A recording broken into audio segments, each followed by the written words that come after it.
she is. The Felis concolor, dominant feline species, native to North America. It's the formula by which wildlife films have always been made. First, find an exotic or dangerous animal. Commonly known as the mountain lion or cougar, its habitat is here in the remote wilderness of the Rocky Mountains. Next, get as close as possible. Close enough to share intimate details of the animal's life. Uh-oh, this mother has lost track of her cubs. Now it's a game to stay away from her. And Mama isn't happy about it. But as we're about to show you, on film, on television, in fact, in the very scene you're watching now, few people get this close. Not everything about animals in entertainment is as it appears. Camera move, but that's after the fact. After the fact, here, let me just check it. This is the dark side of natural history filmmaking. You could lie in print, you can lie on film, you can lie in radio. The ability to tell untruths is huge, of course. But for many animals in entertainment, it's also a matter of life or death. It's a horrible life. It's a horrible life. And why they cling to life as they do, I don't know. Hello, I'm Bob McEwen. Welcome to the Fifth Estate. A number of years ago, we broadcast a program called Cruel Camera, a landmark investigation of the treatment of animals in movies and on television. What we uncovered was surprising and far worse. Animals intentionally put in danger, abused, often killed. And in documentaries that claim to show what truly occurs in nature, we found manipulation, misrepresentation, and lies. A lot has happened since in the film and television industries. But when we take you behind the scenes again to investigate how animals in entertainment are treated today, you may be disturbed to learn how many of the most damning things we found 25 years ago haven't changed at all. It started with inventor Thomas Edison, who not only developed some of the earliest motion pictures, but who used them in 1903 to record what may well have been the first act of animal cruelty on screen, the electrocution of Topsy, the elephant. It was just the beginning. In 1925, as many as 100 horses were killed during the climactic chariot race in the original Ben-Hur. And the 1939 Western Jesse James became a milestone in American cinema for the wrong reason. Now hold tight, Jesse, because there's only one way out of here. It was an era when horses were expendable in Hollywood, and one was about to be expended. The stuntman who rode off this 70-foot cliff survived. The horse did not. Though with replacement horses, the final cut of the film made it seem the James gang and its trusty steeds all safely escaped. Spirit, come here, come here. Good boy, good, stay. Few have seen more of the history of animals in Hollywood, both good and bad, than Steve Martin. Not the actor, but the largest animal supplier in the entertainment industry. You don't have to be worried about that. Martin's been in the business for 40 years, training virtually every species for every job, including Bandit the raccoon and Chrissy the talking chimp. You got a problem, sweetie? Is it more regulated? Is there more scrutiny as to what's going on now? Oh yeah, very much so. I mean, it's like just the handling end of it. Things are handled back then much more roughly. I mean, if you watch some of the old Tarzan shows, some of the stuff they did on those was pretty horrendous. Like this scene from the original Tarzan, when a lion was stabbed to death. Flipping over and quivering, it was horrible. Now, you couldn't get away with that now, and nobody in their right mind would even want to do that.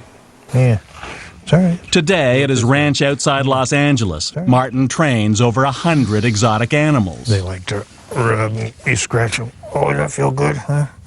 He says the contrast with the lion in Tarzan shows how much has changed. We've developed into a group of people that really do enjoy their creatures and spend a lot of time with them. Stay, stay.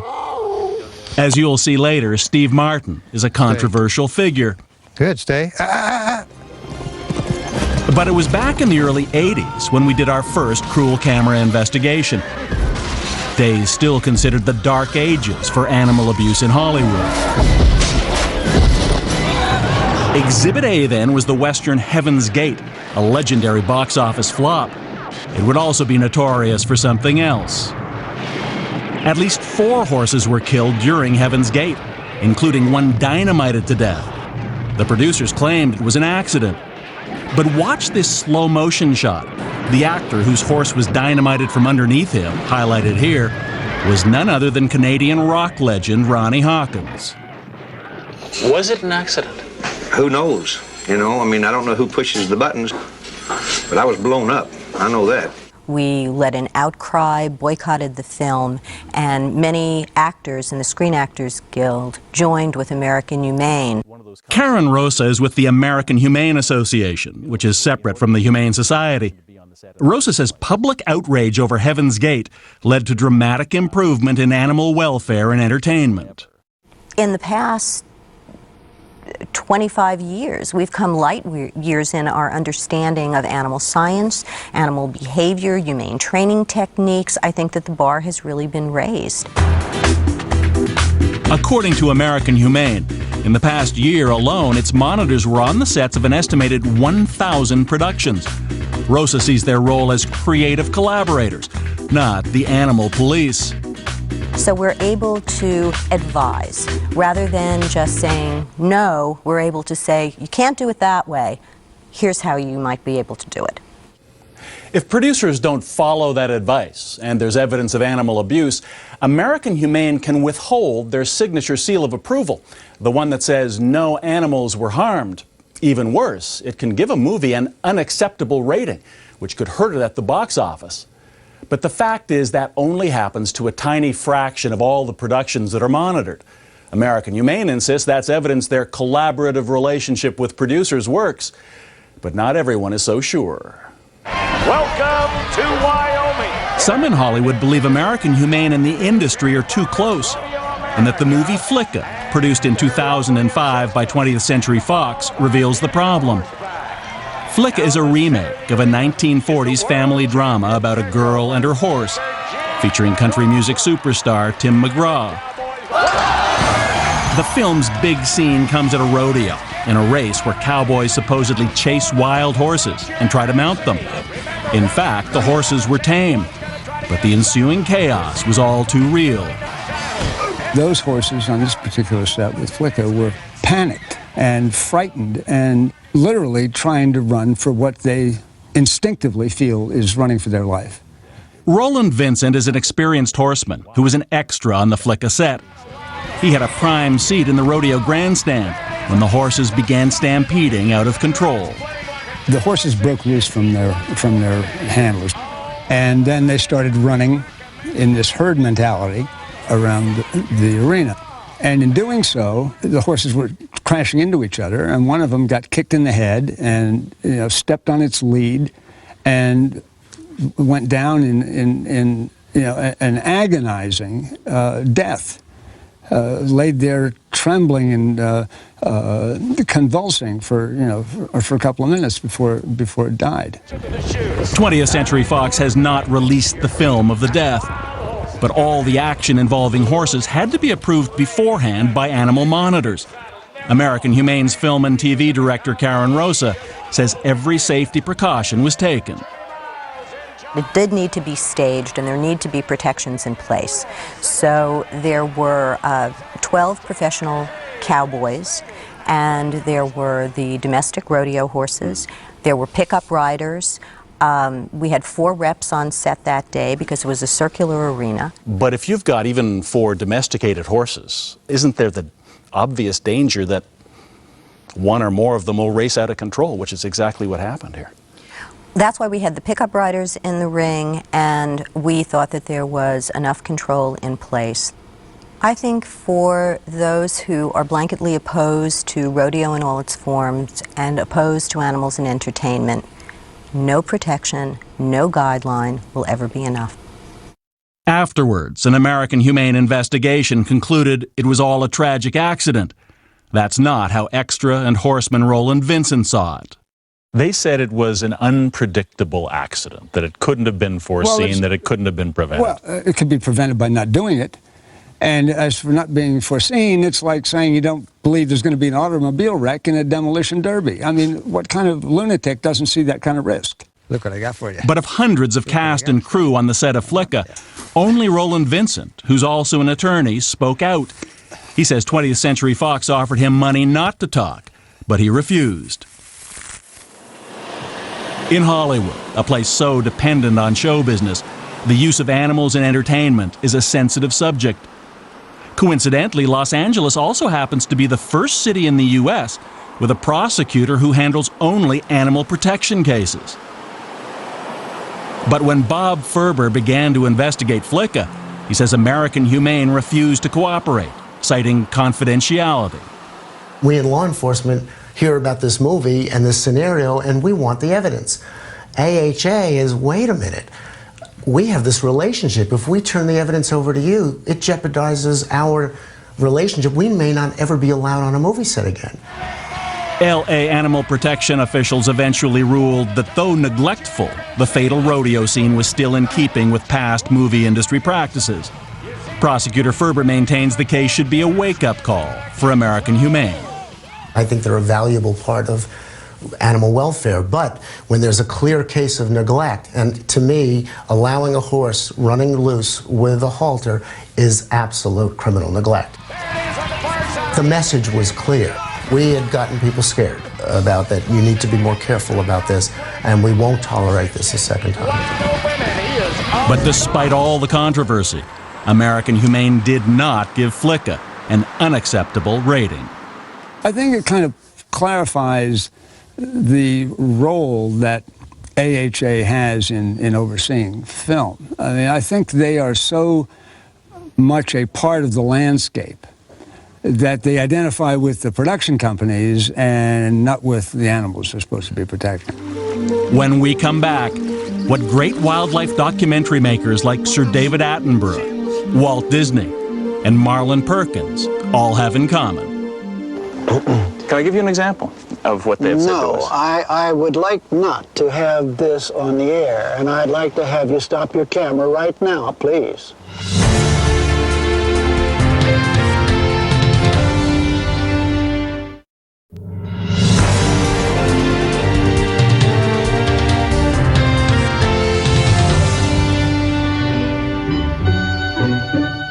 For generations, much of what we believed about the natural world and the creatures in it was defined by one man.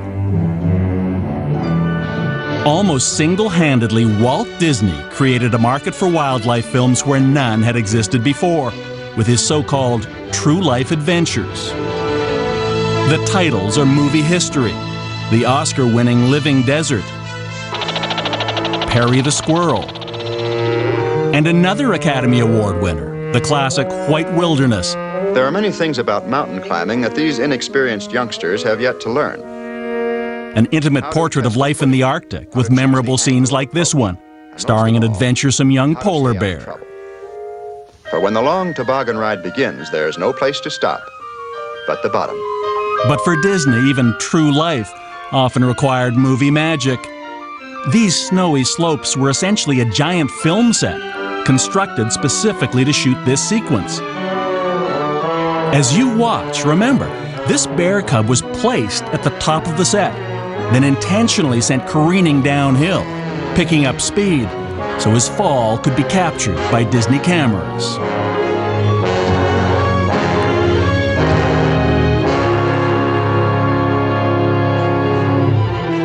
But even that pales next to the lemmings. Ahead lies the Arctic shore, and beyond, the sea. And still the little animals surge forward. Another sequence from White Wilderness, supposedly filmed in the far north, it depicts the life cycle of the little rodents widely believed to periodically commit mass suicide. They reach the final precipice. This is the last chance to turn back. Yet over they go, casting themselves bodily out into space.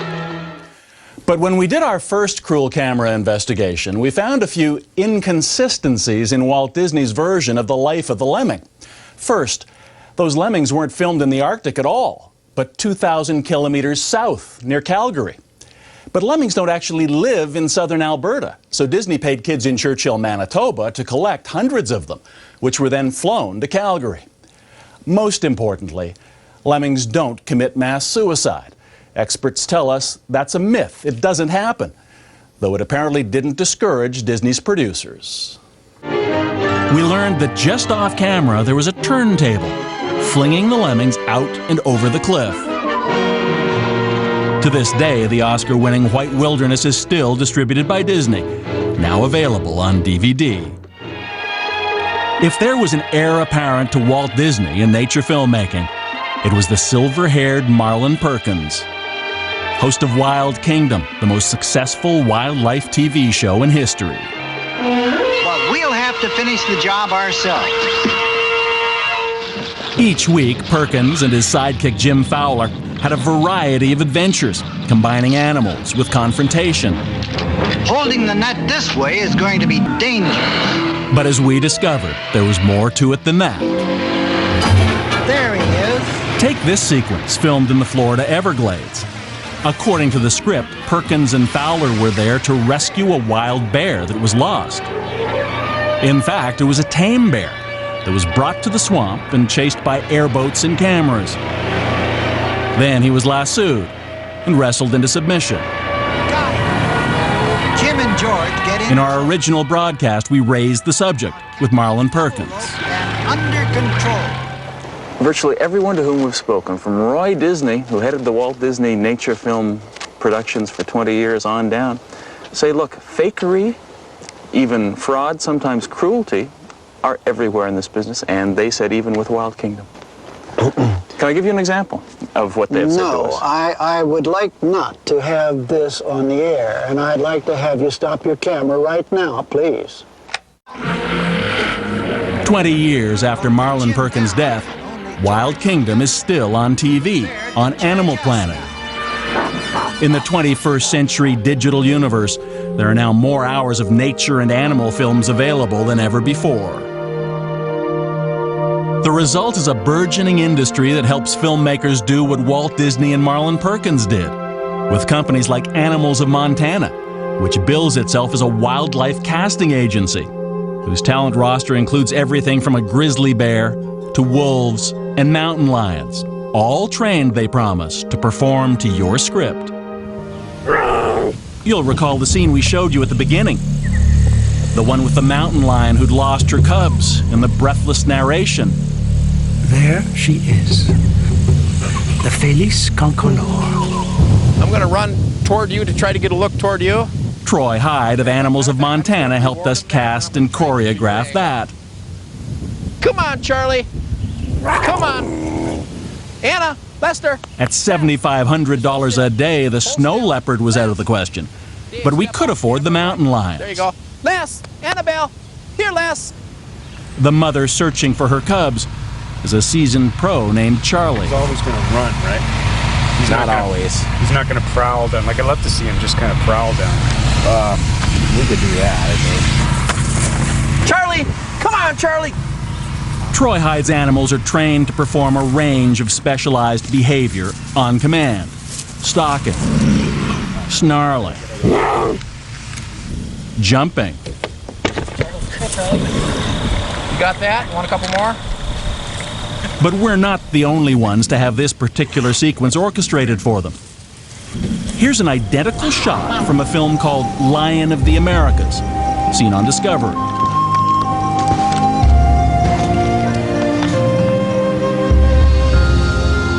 By the way, if you've noticed you haven't seen Mom and the cubs together in the same shot, you're right. That's because Charlie's not their mother at all, but a male mountain lion who might well do harm to the youngsters if he got too close.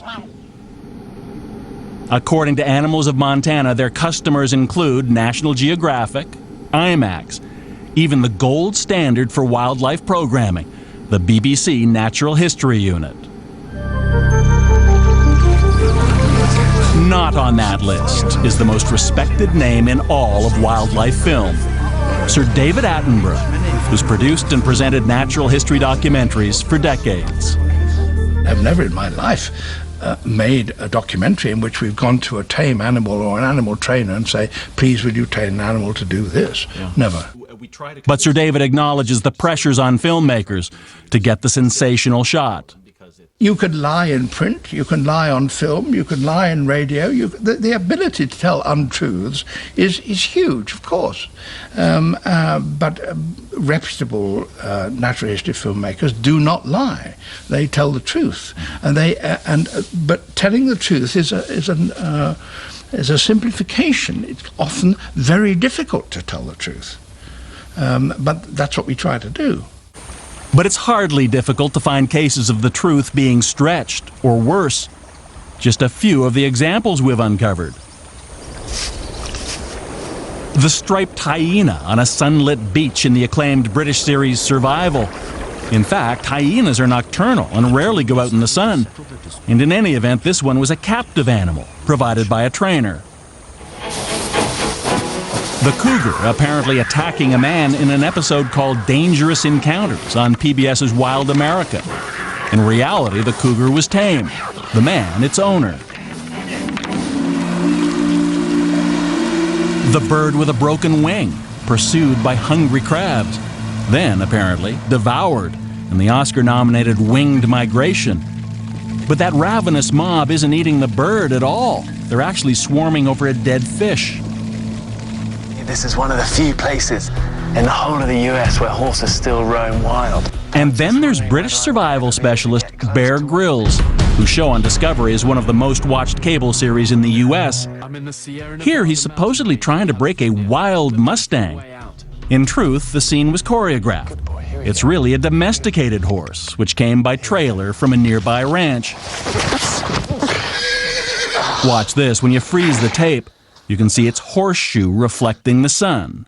This is the dark side of natural history filmmaking, of wildlife documentaries. We don't know how prevalent it is. No one is out there. When you're in the wild, no one knows. Okay, everybody, can I have your attention, please? Producer Chris Palmer founded the Center for Environmental Filmmaking at American University. He's also an outspoken critic of sensationalism in wildlife film. The competitive pressures for ratings are so intense that people who make wildlife documentaries, like me, are under intense pressure to produce highly entertaining films. That means films with drama, films with conflict, films with aggression.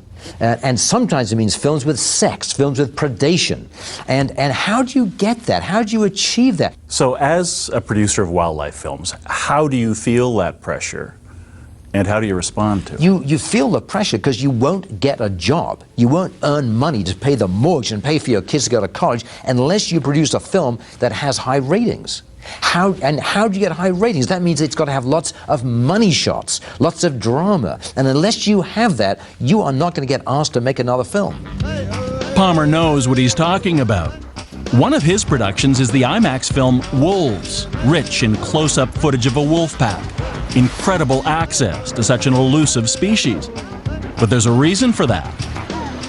Now, I'm going to ask you about the film you made for IMAX, Wolves. Because in the tail credits of that, you credit a company called Animals of Montana. Mm-hmm. Who are they? It's a company that has captive animals, which they rent out. And we rented wolves from them to be in our wolves film. So that wouldn't fall into the category you've just described? Yes, it does. Now looking back on it, what we did was we used captive wolves in the film, and the audience was misled because they assumed, they assumed that they were wild wolves. With infinite patience, the yearlings supervise the pups in turns. Chris Palmer argues it's simply not possible to get such intimate access to wolves in the wild. They are already playing. And I think the mistake we made, if we made a mistake, was that we didn't tell the audience. The film reflected real wolf behavior. Everything was natural and authentic and scientific, but the fact was those wolves were captive, they weren't wild. when it's cooler... Which brings us to this, Arctic Warrior, a David Attenborough film about polar bears, which is set in the Arctic, or so it appears. The key to polar bear biology, of understanding what rules a polar bear's life, is that during the winter, the female goes into a den, and it's there that her cub is born. So it's a fascinating and important element in the life history. Her cub is born helpless and blind. It's the kind of extraordinary scene that would seem almost impossible to capture anywhere but a zoo, which it turns out is exactly where this was shot. The cub stays warm, despite the appalling conditions of winter outside, where temperatures drop to below -50 degrees. Now, if you tried to do that in the wild, you would almost certainly risk the life of the baby and probably the cameraman too. So if you want to show that, and you can take it in a zoo where they are breeding polar bears, and you don't pretend that it's anything other than a survey of polar bear life history, then that's acceptable. What troubles some is that there's no mention of a zoo on screen or in narration. And we didn't make any secret of it. I mean, we gave credit to Frankfurt Zoo where it was shot. But not in context, not at the time. Not in the film, no. Because you're not talking about how we made this film. You're talking about the biology of polar bears. And tucked into its mother's thick fur. But listen again to Sir David's script.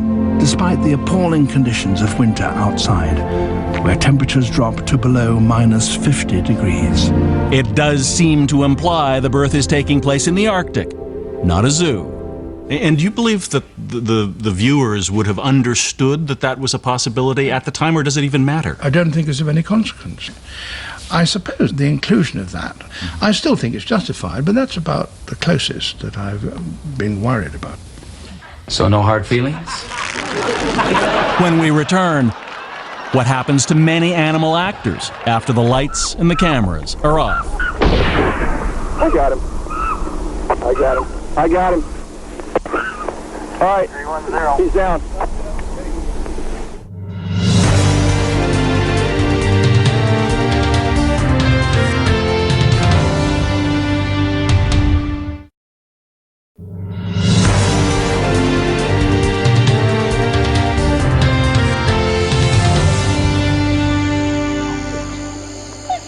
They're our closest relatives in the animal kingdom.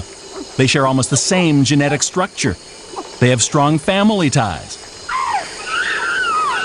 And like humans, they communicate. They are so like us. People are amazed. You know, they watch chimpanzees kissing, embracing, holding hands, patting one another on the back. They see them using and making tools so cleverly to get food. And I think above all, they're fascinated by the long childhood, the importance of learning during that long childhood. No one knows that better than Jane Goodall. In fact, she discovered much of it during 4 decades of groundbreaking research in Africa. Now, Jane Goodall is on the front lines of the battle over the use and abuse of animals in entertainment. She wants to put a stop to this. Chimps trained to work in movies, on television, and in commercials. What most of us don't understand, she says, is that with life expectancy not much less than ours, the lovable chimps we see on screen are really babies, separated from their mothers in the name of show business. When you've spent all the years I've spent looking at the long-term bond between mother and child, the very fact of taking the child away at usually 1.5, 2, something like that, I mean, it's really cruel. According to Jane Goodall, even performances that appear harmless require training that's anything but. The impact would be about the same as for abused children, so that some will emerge really scarred for life and appearing so. But, you know, even if it's done really nicely, they are still ripped from their mothers. They still have their future destroyed. How many primates do you have? 6 orangs and 9 chimps. This is Harry. Just so you know, he'll spit on you. Yeah. If he doesn't know you. Remember Steve Martin, Hollywood's biggest animal supplier? As one of the few remaining chimpanzee trainers, he's on the other side of the fight over entertainment chimps.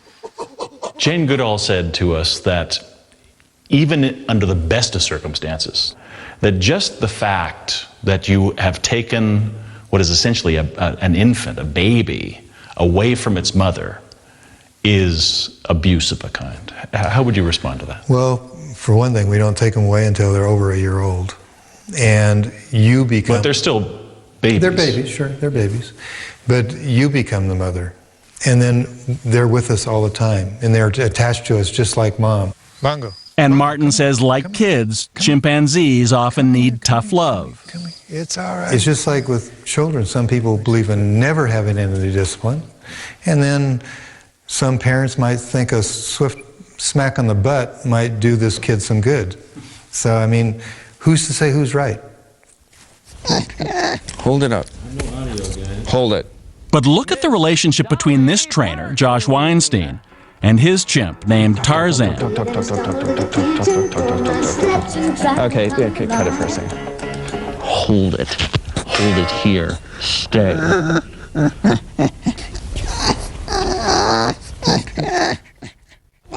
It's tough to watch, especially because Weinstein knows he's on camera. That level of control that's needed to be able to safely take them onto sets and into the public, you just can't create that control without abusing them. Sarah Beckler is a law student specializing in animal rights.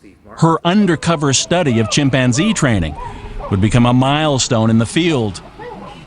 When Beckler volunteered with Hollywood trainer Sid Yost, who once worked with Wild Kingdom, she saw firsthand the methods used with entertainment chimps. They punch them, they kick them, they use weapons such as a sawed-off broom handle that they called the ugly stick. They use them to threaten the chimps, but also to strike them. They throw rocks and locks and other hard things at these. These are baby chimpanzees that they're doing. She says violence was not only for discipline, but fear. There's also just an element of out of the blue, no apparent reason, punching or kicking, just to keep their attention, keep the chimps' attention on the trainers. Sarah Beckler's study concluded that for chimpanzees in entertainment, physical abuse is simply inevitable. But there's something else most people don't know. That when they're still only adolescents, chimps are usually already impossible to control for almost anything requiring proximity to people. By the age of 7 or 8, once cute little chimpanzees can weigh well over 200 pounds, several times stronger than a human, sometimes violent, with half a century or more left to live. It's all right. Come here. And does that concern you as to what their future is when they're 7 or 8 years old and they've got decades left? To a certain point, yes. I mean, but any places I've placed them have been places that I felt were good social places for them to socialize with other chimps. But when we asked Steve Martin about one of his former chimps named Kirby, he was a bit vague about where he's living now. Kirby actually is in Texas at the Amarillo. No, not the Amarillo. There's a guy, Wally, that runs it, and I can't think of the name right offhand. In fact, we tracked Kirby down at a roadside zoo called Wild Wilderness Safari. Not in Texas, but in Arkansas. His home is behind these iron bars, with one other chimp. They spend their days begging for food. At 15, Kirby can expect to live like this for another 40 or 50 years. But his situation is still better than that of some chimpanzee actors retired by their trainers. Chubbs was in the remake of Planet of the Apes. Then he was sent to a so-called refuge in Texas. In 2004, People for the Ethical Treatment of Animals released this videotape showing dismal living conditions there. Chimps fed dog food and rotten produce. What kind of life is that for It's better actually to be euthanized. It's a horrible life. It's a horrible life. And why they cling to life as they do, I don't know. Gorillas tend to die, but chimpanzees just have this. Same as us. I mean, people are like that. Think how people survived concentration camps. But some chimpanzees don't survive. No, okay. So, This chimp, named Tyler, starred in Race to Space with actor James Woods. Another chimp, Ripley, appeared on Seinfeld. So no hard feelings?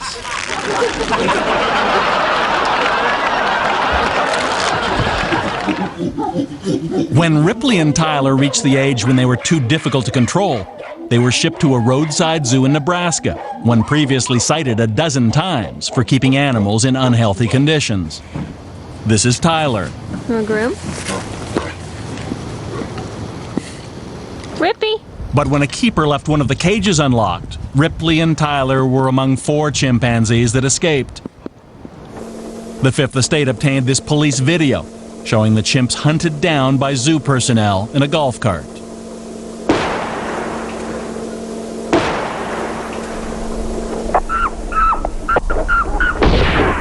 I got him. I got him. I got him. Tyler and 2 others were shot to death. He's down. But there was a time for chimpanzees when this desert compound in New Mexico was as bad as it got.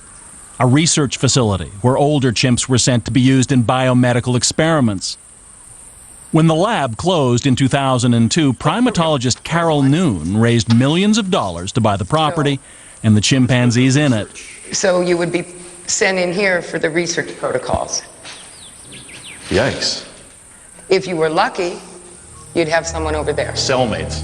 And you wouldn't even treat a serial killer that way.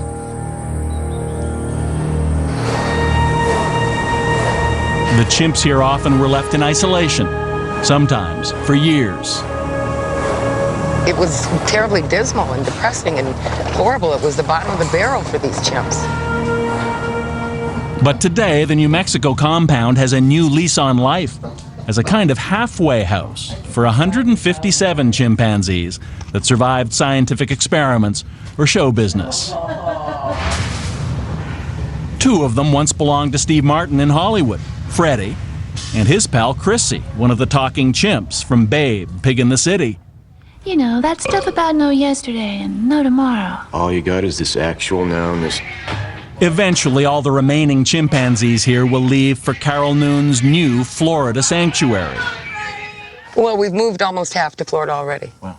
So we should be done by the end of 2009. This place should be empty.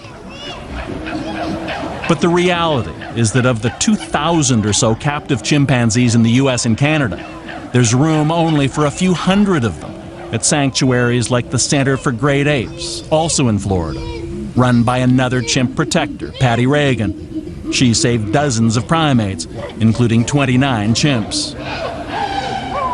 Of the 29 total, we probably have 20 that were in show business, and the rest were pets or small ex-circus chimps.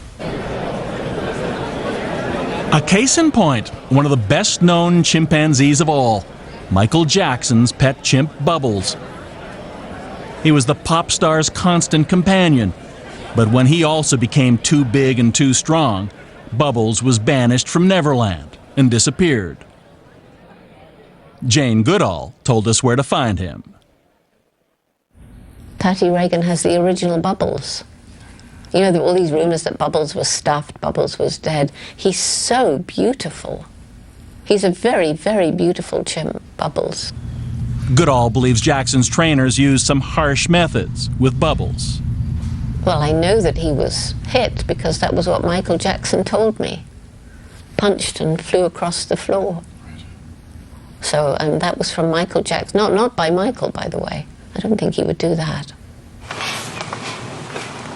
But even for the fortunate few that end up here or places like it, it's people like Patty Reagan who have to raise the estimated $14,000 per year that it costs to support each entertainment chimp, possibly for decades. Once they're out of that situation, it's a lifetime responsibility for a sanctuary to take care of them. He's got a mouthful of water right now. So financially, trainers like Steve Martin really only have 2 options. Find someone willing to take his older chimps and to pay for their upkeep, or support them himself. Is that why you have thought about selling yours? Well, who said I was trying to sell them? In fact, this letter from his lawyer did, sent on Martin's behalf to a select group of sanctuaries, stating that he'd entertain a serious offer to sell all his great apes. Otherwise, it said, he would commence breeding to exploit the new business opportunities. In other words, produce even more captive chimps. Don't quit. Well, if somebody wants to pay me enough money and buy me out, fine. How about, wouldn't you go for the same thing? When you know the inevitability of working chimps is very short. I figure in the entertainment industry, you're lucky if you have another 5 or 10 years at the most. Just because the writing's on the wall now, in your opinion? Yeah, absolutely. So, I mean, that's the way I feel about it. That can't come soon enough for the chimpanzee's champion, Jane Goodall. She now travels about 300 days a year, spreading the word that people must respect all living things, especially those so much like us.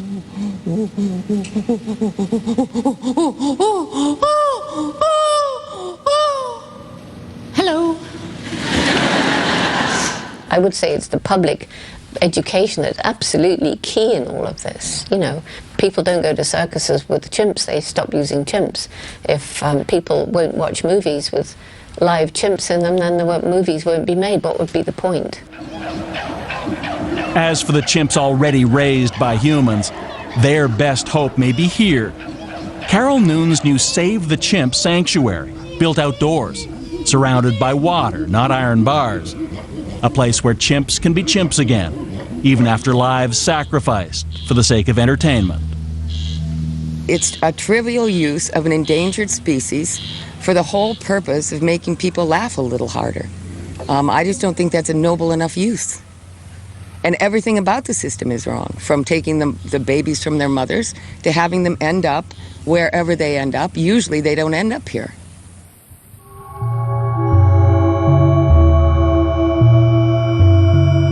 Indeed, the vast majority still will spend the rest of their lives somewhere more like this.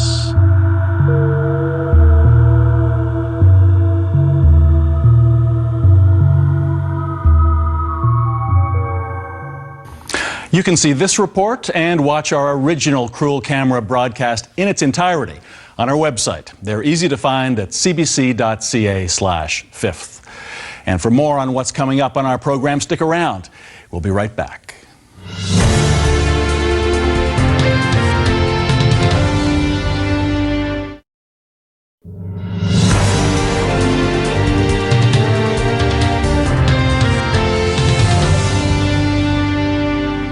Welcome back.